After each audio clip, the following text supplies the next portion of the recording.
Konklusi, eKartini TV. Teknik rekaman audio di studio, episode 1, komponen dasar studio rekam.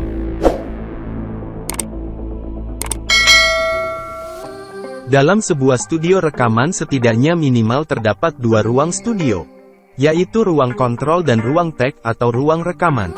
Ruang kontrol biasanya berisi alat-alat rekam, sementara ruang tag berisi alat-alat musik. Jadi sebuah studio rekam setidaknya harus memiliki 4 komponen dasar yang terdiri dari 1. Seperangkat alat musik. Kelengkapan alat musik dibagi berdasar kelasnya. Studio rekaman dapat memilih alat musik dari kelas bawah, menengah dan atas. Alat musik yang tersedia harus lengkap, untuk mengantisipasi rekaman band secara langsung atau live.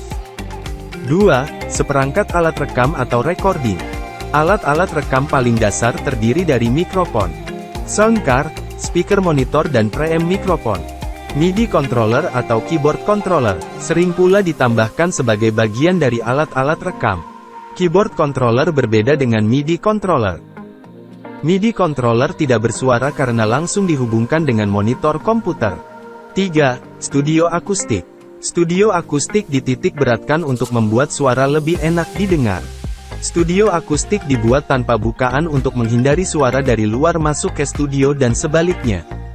Untuk menghindari suara dari dan keluar studio, diperlukan material akustik. Material akustik adalah material teknik yang fungsi utamanya adalah untuk menyerap kebisingan. 4. Studio kontrol suara atau noise control studio. Fungsi noise control ini adalah mengupayakan agar tidak ada suara yang keluar dari studio. Kualitas hasil rekaman sangat bergantung dari bahan-bahan yang ada di studio tersebut.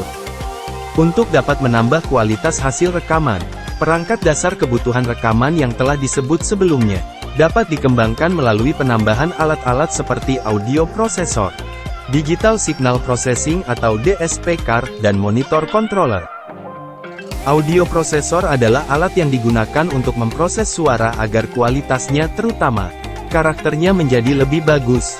Sebagai contoh, suara vokal yang cempreng dapat dimanipulasi atau dibuat bagus dahulu, baru kemudian direkam. Rekaman suara tidak langsung masuk ke sound card, tetapi diolah terlebih dahulu oleh audio prosesor tersebut. Audio prosesor terdiri dari kompresor, multi-efek, dan reverb dalam komposisi musik. Alur proses rekaman dimulai dari recording, editing, mixing dan mastering. Pemakaian DSP card, misalnya UAD2, digunakan saat mixing dan mastering. DSP card ini diletakkan di dalam PC atau personal computer. Proses ini merupakan tahap lanjutan dari software khusus yang telah di-plug-in atau terpasang di dalam komputer. Selanjutnya monitor controller.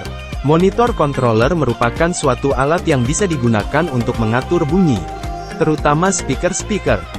Konklusi pada episode ini kita telah mengenal 1. Kebutuhan ruang minimal dalam sebuah studio rekam audio. 2. 4 komponen dasar studio rekam. 3. Perangkat tambahan untuk menambah kualitas hasil rekaman. Pada episode selanjutnya kita akan membahas secara detail tentang peralatan rekam audio. Sampai jumpa di episode selanjutnya ya.